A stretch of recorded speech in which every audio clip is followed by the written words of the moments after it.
My husband's mother was dying on the table in front of me, and I was the only surgeon who could save her. The same woman who had never met me. The same family that did not know my name, my face, or that their son had married a lower caste woman 3 years ago. 783 days of hiding. 2 years of pretending I did not exist. And now her life was in my hands. The irony would have been funny if I was not already holding the scalpel. I am Dr. Mira Kanogia, a surgeon, a wife, and a secret my husband's family was never supposed to discover. For 3 years, I lived in the shadows of his world, erased from every photograph, every phone call, every holiday. His mother would have rejected me if she had known my caste, my name, my existence. Now she lay bleeding on my operating table, and I had seconds to decide. Save the woman who would never accept me, or let the silence finally break her. That decision would unravel everything, and it started long before I picked up that scalpel. It started the day I married a man too afraid to call me his wife. The day I married Arjun Sharma, there were no guests, no garlands, no fire, just a registrar in a government office who barely looked at us, a stamp on a form, and a promise I whispered to myself in the parking lot afterwards. I had just become the wife of a man whose family would never accept me if they knew my full name. Dr. Mira Kanogia, daughter of Dalit parents, granddaughter of people once called untouchable. And Arjun was a Sharma, born into the priestly caste, raised in a household where the word chammer was still used as an insult. We met in the operating theater during my residency at All India Institute of Medical Sciences. He was a final-year cardiology fellow. I was the only woman from my background in the entire surgical program. He noticed me first because I stayed late, because I read every chart twice, because I argued with attendings about patient care without apologizing for my voice. He said he admired my precision. I thought he was just another privileged man who would lose interest once he learned where I came from. But he did not lose interest. When I told him my caste during our third conversation, he went quiet for a long time. Then he said it did not matter. I wanted to believe him, desperately, because I had spent 28 years learning that the world treated caste like breath, invisible until you tried to change it. My parents had sacrificed everything for my education. My father drove an auto rickshaw in Delhi for 16 hours a day. My mother cleaned houses. They saved every rupee so I could attend a private school where the other children refused to share lunch with me. I became a doctor because medicine was supposed to be merit-based. A scalpel does not ask your surname before it cuts. A patient does not bleed differently based on your birth. But a hospital is run by people, and people carry their villages with them. By the time I finished residency, I had published 3 papers on trauma surgery. I had performed over 200 emergency procedures. I never lost a patient on the table. But when senior consultants learned I was Dalit, some of them stopped assigning me complex cases.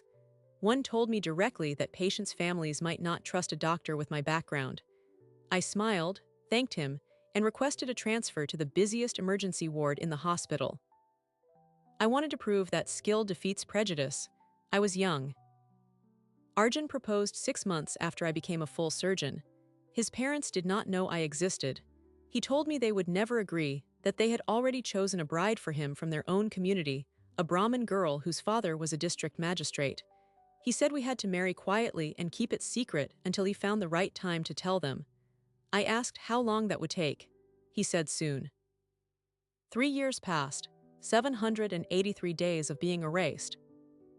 I celebrated my own wedding anniversary alone. I changed my surname in hospital records but kept it off social media. I never called him during family visits. I attended hospital functions without a ring because his cousin worked in the same building. I deleted photos of us from my phone. I lied to my own parents about why they could not meet his family. My mother cried. She thought I was ashamed of her. Arjun bought me an apartment in South Delhi, paid the rent in cash, visited late at night. Our life together existed entirely in the hours between 10 p.m. and 5 a.m. He told me he loved me. He told me he was protecting me. He told me his mother had a weak heart and the shock would kill her. He told me that once he was established, he would introduce me properly. He told me 100 reasons why silence was the safest choice. And I believed him, because I wanted to believe that love could survive the weight of the world pressing down on it. But there were signs I refused to read. He flinched when I met his colleagues. He never invited me to family dinners. When his sister got married, I watched the live stream from my apartment while he sat in the front row next to a woman his parents wanted him to marry. He did not hold my hand in public after dark. He asked me not to wear my Mangalsutra outside the apartment. He said it invited questions. I started spending more time at the hospital. Surgery became my only honest relationship. In the operating room, I was not a hidden wife, not a Dalit woman, not a secret. I was the person who could stop bleeding, close wounds, bring people back from the edge of death. The clarity of that work kept me sane. Then the phone rang on a Tuesday at 3 in the morning. I was on call. The emergency department had a level 1 trauma coming in, a 59-year-old woman with a ruptured abdominal aortic aneurysm. The paramedics said she had collapsed at a family gathering. Her blood pressure was dropping. She needed an open repair immediately. I scrubbed in without thinking. This was my specialty. I had done this procedure 31 times. My hands knew the steps before my brain did. The patient was wheeled in, unconscious, gray. Her family was still in the waiting room. A nurse handed me the chart. I looked at the name, Sunita Sharma. I looked at the next of kin listed, Arjun Sharma, son. And I realized, standing there with my gloves half on, that the woman dying on my table was the mother my husband had never told me about. The woman who had chosen his bride. The woman who had spent 3 years believing I did not exist. And nobody in that room knew who I really was. My hands were already moving. The scalpel was already in my grip.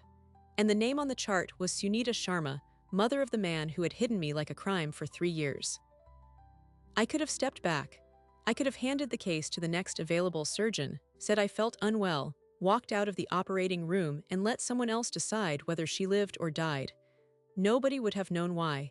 Nobody would have connected me to the woman on the table. The secret would have stayed buried.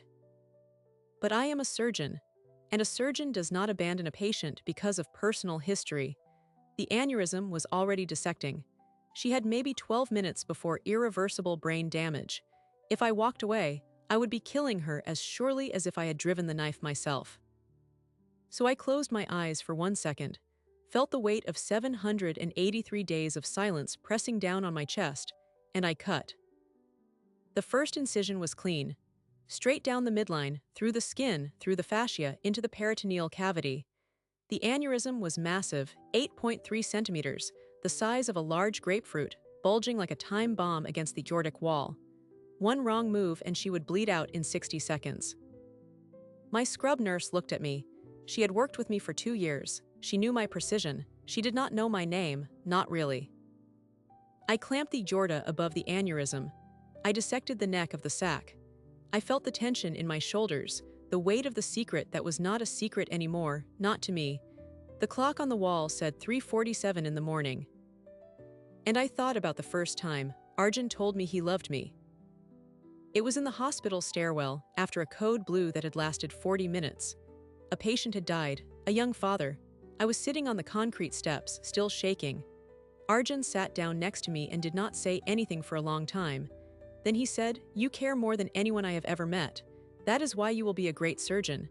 But it is also why people will hurt you." I asked him what he meant. He said, "Because you let yourself feel, and this world punishes people who feel." I should have heard the warning then, but I only heard the tenderness.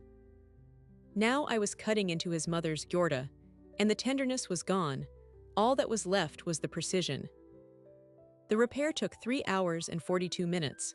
I replaced the aneurysmal segment with a Dacron graft, checked every suture, watched the blood pressure stabilize. By the time I closed, the sun was rising over Delhi, orange and dirty through the hospital windows. Sunita Sharma was alive. I did not feel relief. I felt the absence of something. Maybe it was the last piece of my ability to pretend. I stripped off my gloves, washed my hands, and walked to the waiting room. Arjun was there. His father, Rajendra Sharma, was packing. His sister, Priya, was holding a cup of cold tea. Nobody looked at me. To them, I was just another doctor, one of dozens who had passed through that corridor in the last few hours. I said, "The surgery was successful. Your mother is stable." Rajendra Sharma looked at me with the automatic gratitude of a man who had been terrified. "Thank you, doctor. he said. Which department are you from? And there it was, the moment I had been dreading and imagining for 3 years. I said, I am Dr. Mira Kanogia, senior trauma surgeon. I am also your son's wife. The silence that followed was not empty. It was full of every assumption they had ever made about who was worthy of their family, full of every dinner table conversation where the word Dalit was spoken like a curse, full of the bride they had chosen for Arjun, the Brahmin girl whose father was a district magistrate, the wedding they had already planned in their minds.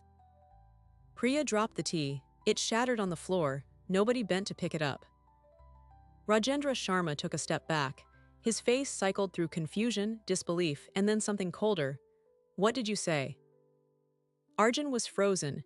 He was looking at me like I had just confessed to a crime, and in his world I suppose I had. The crime of being who I was. The crime of not staying hidden. The crime of telling the truth. I said it again. I am your daughter-in-law.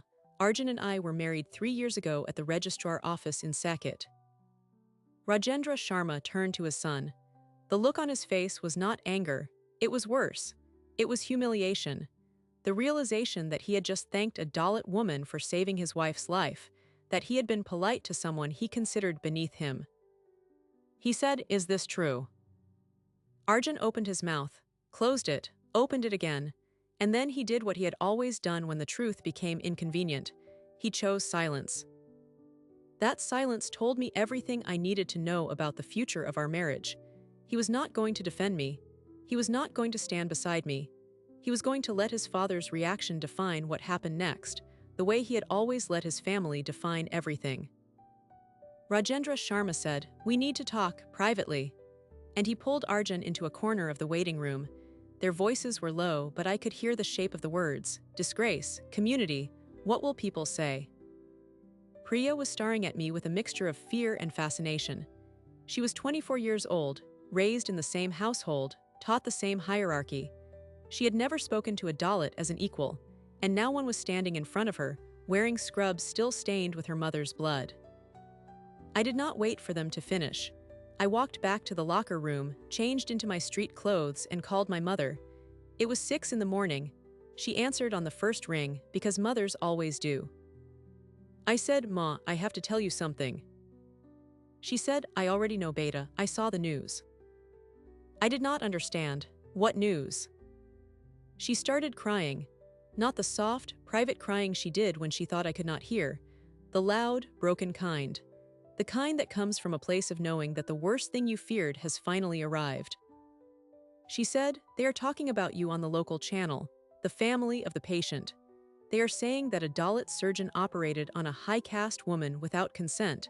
They are saying the hospital should be investigated. They are showing your name on the screen." I sat down on the bench in the locker room. The air went cold. The truth was no longer mine to control.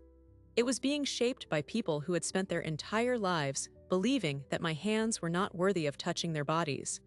And now they were using that belief to destroy me. I checked my phone, 23 missed calls, 7 from the hospital administration, 2 from the medical council, 1 from a reporter.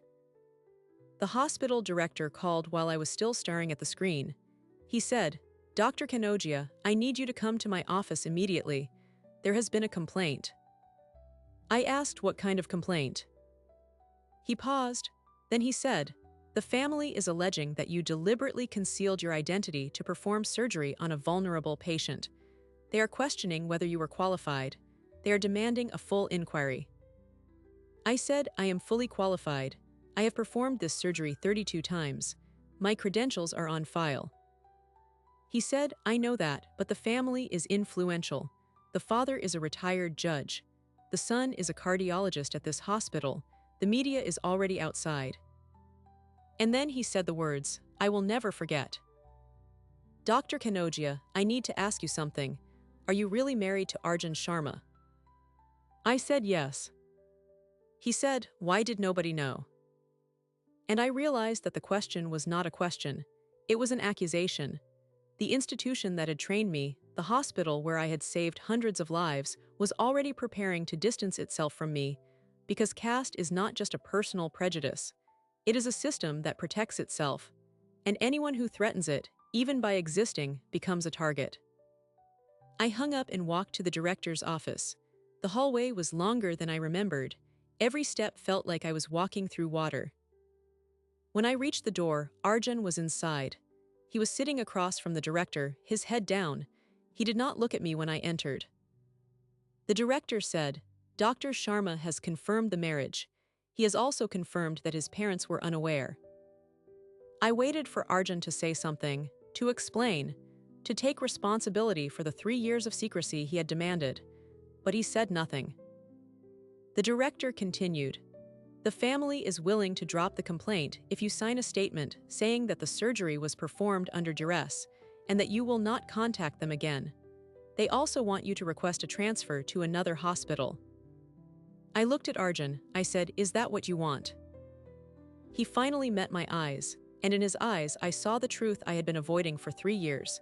He was not my protector, he was my warden, and he was choosing them. He said, "Mira, please just sign the paper. We can figure this out later." I said, "Later, like we figured out telling your parents for 3 years." He flinched, but he did not answer. I turned to the director. I said, "I will not sign anything. I saved her life. I would save her life again, and I will not apologize for existing." I walked out. The hospital was already buzzing. Nurses who had smiled at me for years looked away. Residents I had trained whispered behind their hands. The system was closing ranks, and I was on the outside. That night, my apartment doorbell rang. It was Arjun. He had been crying. He said his father had disowned him. His mother had woken up and been told what happened. She had asked to see him alone, and then told him that she would rather have died than have a Dalit woman touch her. He said, "I am sorry. I am so sorry." I said, "Sorry does not fix 3 years of being erased. Sorry does not make me visible. Sorry does not protect me from the people who want to destroy my career because of who I was born as." He said, "What do you want me to do?" I said, "I want you to tell the hospital that I am your wife and that you are proud of me. I want you to stand next to me in front of the cameras and tell the world that caste is a lie. I want you to be the man I thought I married." He did not answer. And I knew, in that silence, that our marriage was already over. The next morning, the headlines were brutal. Dalit doctor operates on Brahmin woman without consent. Hospital probes surgeon's identity. Medical council receives complaint. My phone rang again. It was the dean of the medical college. He said, "Dr. Kanogia, we need to suspend you pending investigation, for your own safety." I said, "My safety, or the hospital's reputation." He did not answer. I packed a bag. I called my father. He said, "Come home, Beta, we will figure it out." And I drove 200 kilometers to the one place that had never asked me to be anyone other than who I was. But the trouble did not stay behind in Delhi. It followed me. And it was about to get much worse. And it was about to get much worse. My parents' home was a 2-room house in a narrow lane on the outskirts of Ghaziabad. My father had built it with his own hands, brick by brick, between auto rickshaw shifts. My mother kept the entrance clean, swept twice a day, as if cleanliness could erase the stain of our caste. When I arrived that evening, the neighbors were standing outside. Not to welcome me, to stare. Word travels fast in a colony where everyone knows everyone's grandfather's grandfather. My mother pulled me inside and closed the door. She did not ask about the surgery. She asked if I had eaten. That is how she always processed catastrophe, through food, through care, through the physical acts of love that words could not carry. I sat on the floor of the kitchen while she heated old rotis on the stove. My father sat on the charpai in the corner, silent, his hands folded. He had not shaved. That was how I knew he had been crying. He said, "Beta, they are saying you tricked the family. They are saying you lied to operate." I said, "I did not lie. I saved a woman's life. The only lie in this story was that I did not exist." He nodded slowly. He understood. He had spent his whole life being told he did not exist except as a servant, a driver, a pair of hands that could be hired and dismissed. Now his daughter's existence was being treated as a threat. The next morning, a jeep pulled up outside. 2 men in khaki got out. Local police. They said there had been a complaint from a Mr. Rajendra Sharma. They needed me to come to the station for questioning. My father stepped between them and me. He said, "My daughter is a doctor. She saved a woman's life. She has done nothing wrong." The officer looked at him the way upper caste men have looked at Dalit men for centuries, with the patience of someone who knows the law is on their side. He said, "We are not arresting anyone. We just have questions."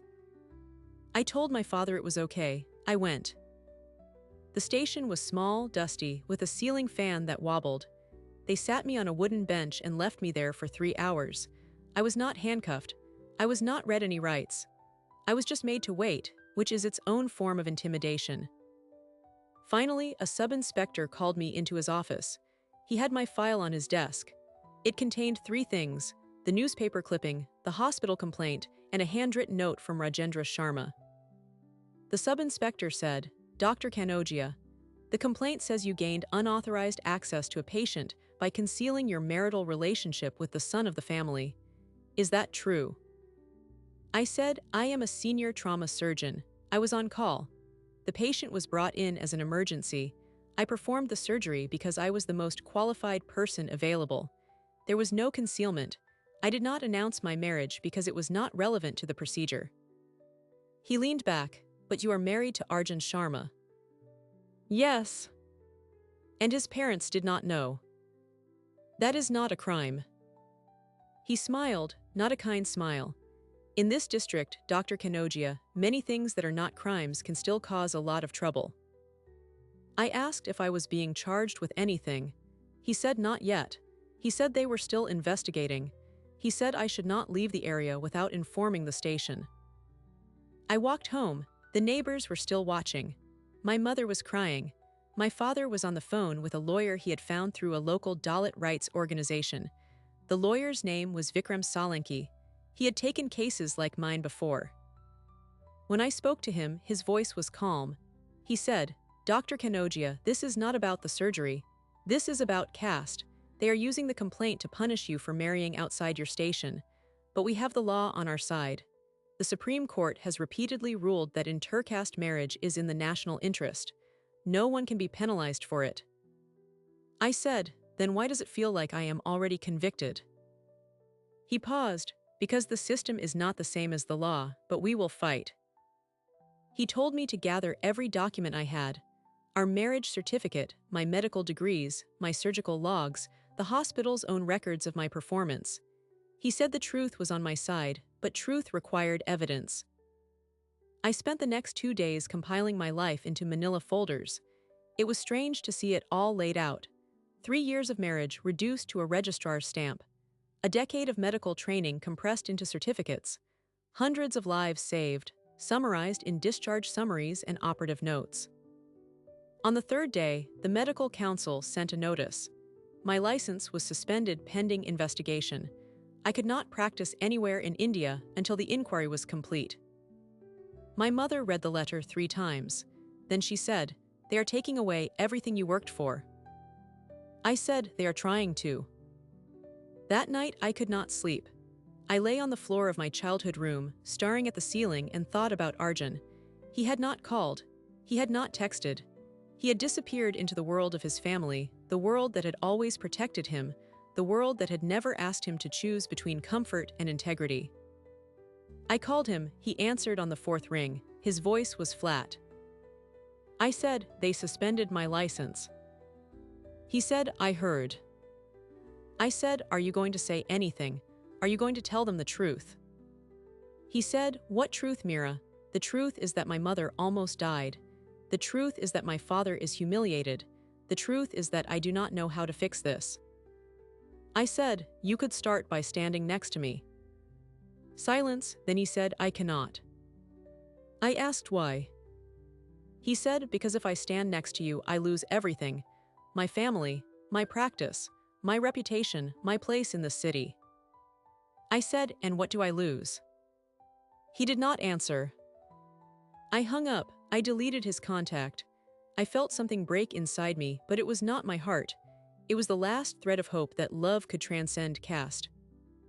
The next morning, Vikram called. He said, "Something has changed. The Sharmas have filed a new complaint. They are claiming that you impersonated a qualified surgeon.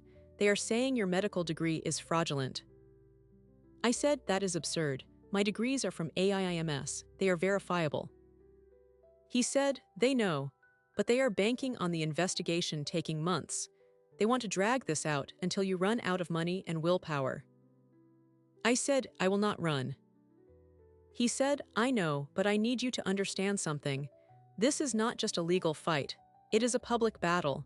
The media is watching. The community is watching. And every day that passes with your license suspended, the narrative hardens. We need a breakthrough. That breakthrough came from an unexpected place. A week later, a woman named Nandini Rao called me. She was a senior journalist at The Wire, an independent news outlet. She had been tracking honor-based violence and caste discrimination in healthcare. She said, Dr. Kanodia, I have been reading about your case. I want to tell your story. I was hesitant. The media had already painted me as a villain. She said, I know, that is why I am calling. The narrative has been set by your in-laws, but there is another side, and I think the public deserves to hear it. I agreed to meet her. We spoke for 4 hours in my parents' living room. She asked about my childhood, my education, my marriage, the night of the surgery. I told her everything. I did not hide my anger or my pain. When I finished, she said, there is one thing I need to ask, and I need you to be honest with me. I said, go ahead. She said, did you know it was your mother-in-law when you started the surgery? I looked at her. I said, no, I did not know until I was already scrubbed in, and by then it did not matter. She was a patient. That is all that mattered. Nandini nodded. She said, that is what I thought. That is what I needed to hear. Her article came out 3 days later. It was titled, The Doctor They Could Not See, How Caste Nearly Killed a Patient and a Career. It went viral, not because of me, because of the truth. People started sharing it. Doctors, especially women doctors from marginalized communities, began coming forward with their own stories. A campaign started on social media. The hashtag was I Stand with Dr. Meera. Arjun's hospital issued a statement saying they were conducting an internal review. The medical council announced they would expedite their inquiry. And then, the Sharmas made their biggest mistake. Rajendra Sharma gave an interview to a local news channel. He said, she may be a doctor, but she is still a Dalit, and a Dalit cannot be trusted with the lives of upper caste patients. The clip spread. The backlash was immediate. Even people who had been neutral were horrified.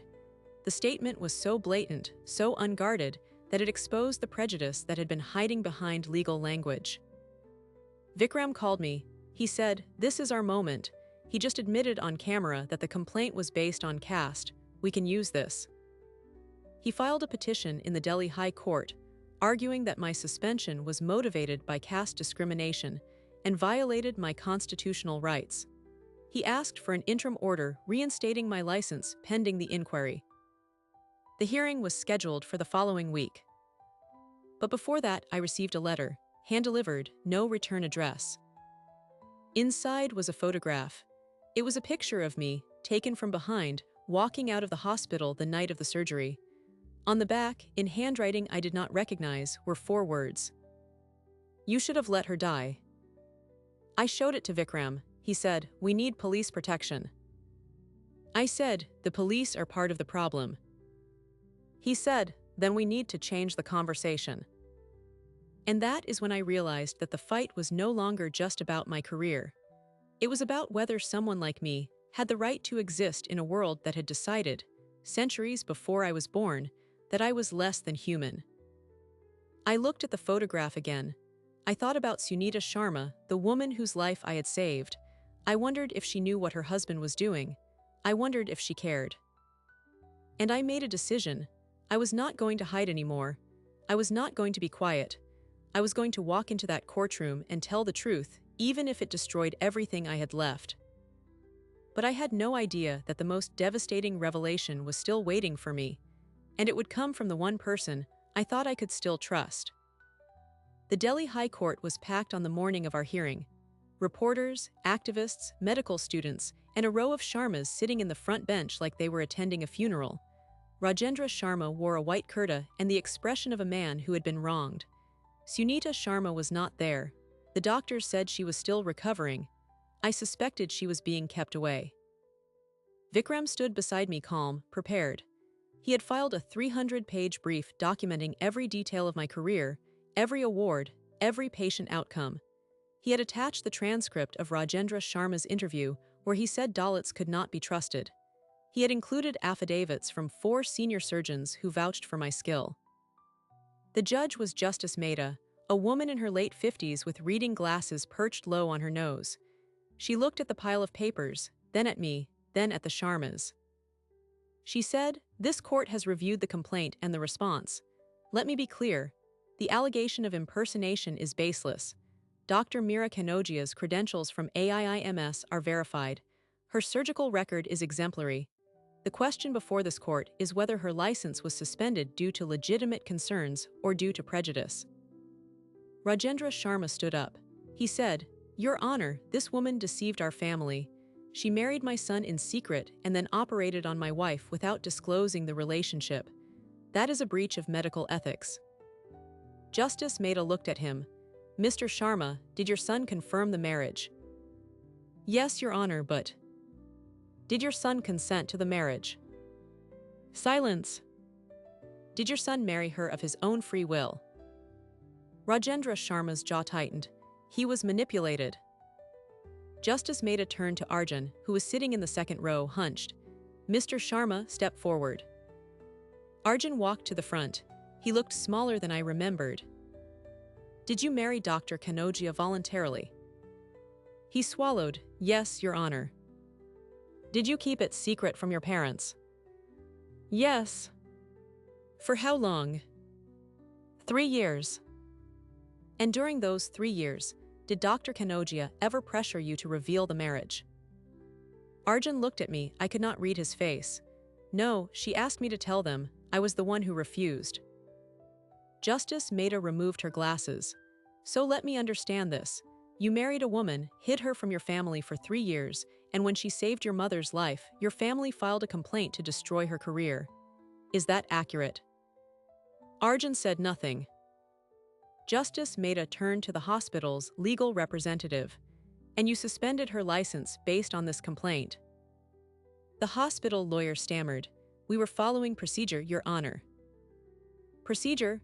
You suspended a surgeon with an unblemished record who had just performed a life-saving procedure because the patient's family objected to her cast.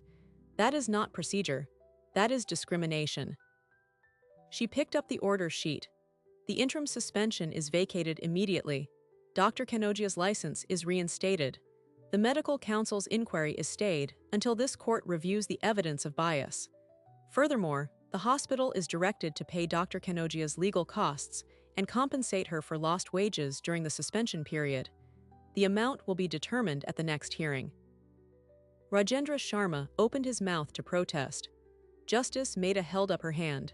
"And Mr. Sharma, I am referring your interview comments to the National Human Rights Commission for investigation into hate speech. This court will not tolerate the use of caste to destroy a professional's livelihood." The courtroom erupted. Reporters rushed to the door. Vikram put his hand on my shoulder and said, "We won." But I did not feel victorious. I felt hollow. The fight was over, but the damage was not. Outside the court, a crowd had gathered. Some were supporters holding signs that said "Justice for Dr. Meera." Others were Sharma's relatives, glaring. Vikram guided me through the chaos to a waiting car. As I got in, I saw Arjun standing at the edge of the crowd. He was crying. He mouthed something. I think it was "I'm sorry." I looked away. The next few weeks were a blur of interviews, reinstatement paperwork, and therapy. Yes, therapy. I had never been.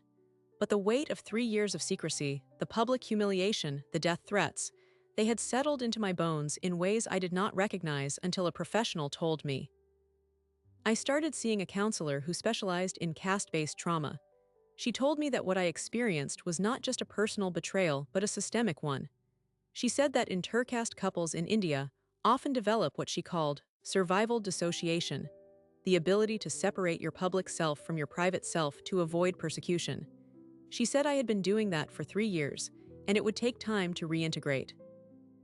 I returned to the hospital. The staff was awkward. Some avoided me. Others were overly warm. The administration offered me a promotion to head of trauma surgery, which I accepted without enthusiasm. It was not the promotion I wanted. It was a guilt offering. But I went back to the operating room. That was where I belonged. The first surgery after my suspension was a routine appendectomy. When I held the scalpel, my hands did not shake. They knew what to do.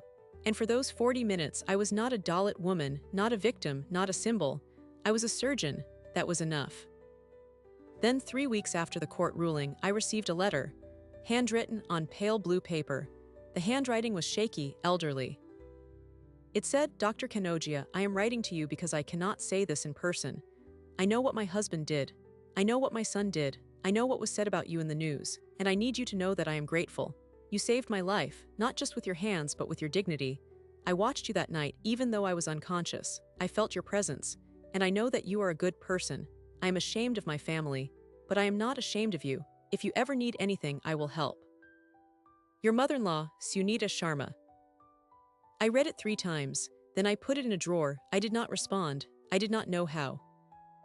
That night, I drove back to my parents' house. I had not told them about the letter. I wanted to sit with it alone first. When I arrived, my father was sitting on the charpai in the dark. He did not get up when I entered. That was unusual. I said, "Papa, what's wrong?" He did not answer for a long time. Then he said, "Beta, I have to tell you something, and you will be angry, but I cannot carry it anymore." I sat down across from him. He said, "When you first came home after the surgery, I called Rajendra Sharma. I did not know what else to do. I thought if I begged him, if I apologized for what my daughter had done, he would drop the complaint." I felt the air leave my lungs.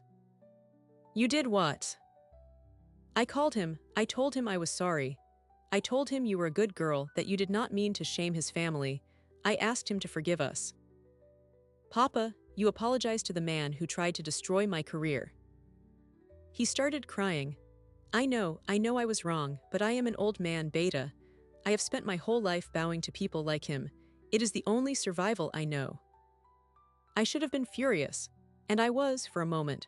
But then I looked at my father's hands. The same hands that had driven an auto rickshaw for 16 hours a day to pay for my education. The same hands that had never held a scalpel but had held mine when I was scared.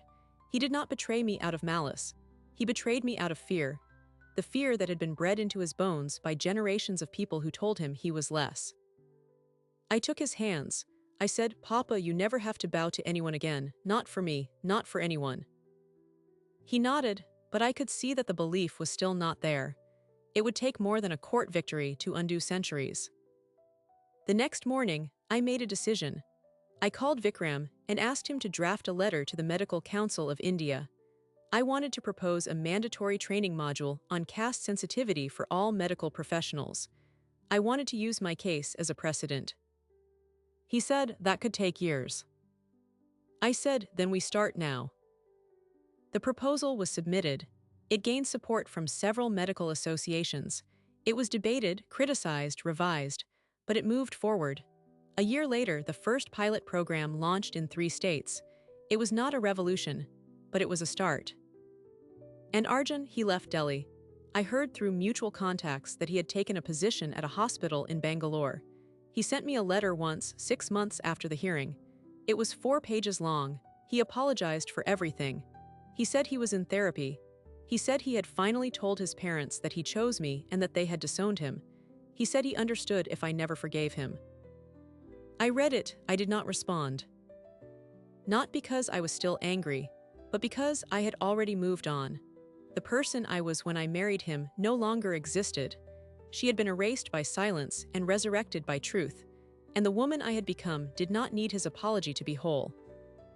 Sunita Sharma and I never met again, but sometimes I think about that letter, about the woman who wrote it, about the courage it took to admit that her family was wrong. I think about the night I held the scalpel and chose to save her. I think about the moment I could have walked away. And I realized that the decision to save her was not about her at all. It was about me. It was about proving to myself that I was not defined by how others saw me, that I was defined by what I did when no one was watching. And what I did was choose life. That is the only answer I have for anyone who asks why I did not let her die. Because I am a doctor. Because I am a human. Because caste is a lie and life is real. And that is the truth I will carry with me for the rest of my days. If you take anything from my story, let it be this. Caste is not written in blood, it is written in silence, in the invitations that never come, in the achievements that are minimized, in the love that has to hide in the dark, but silence is a choice, and it can be unmade. I still operate, I still save lives, but now I also speak. I train young doctors from marginalized communities. I tell them that their hands are worthy, that their names are worthy, that no ancient hierarchy has the power to define their future unless they let it. The caste system has survived for thousands of years because good people stayed quiet, because families chose comfort over courage, because women like me were asked to be grateful for scraps of dignity. I was quiet for 3 years. I will not be quiet again. There is a question I want to leave with you, not about me, about yourself. Is there someone in your life whose existence you are hiding, minimizing, or asking to shrink so that others can stay comfortable? Is there a truth you have been postponing because the timing never feels right? The timing will never be right. The courage has to come first.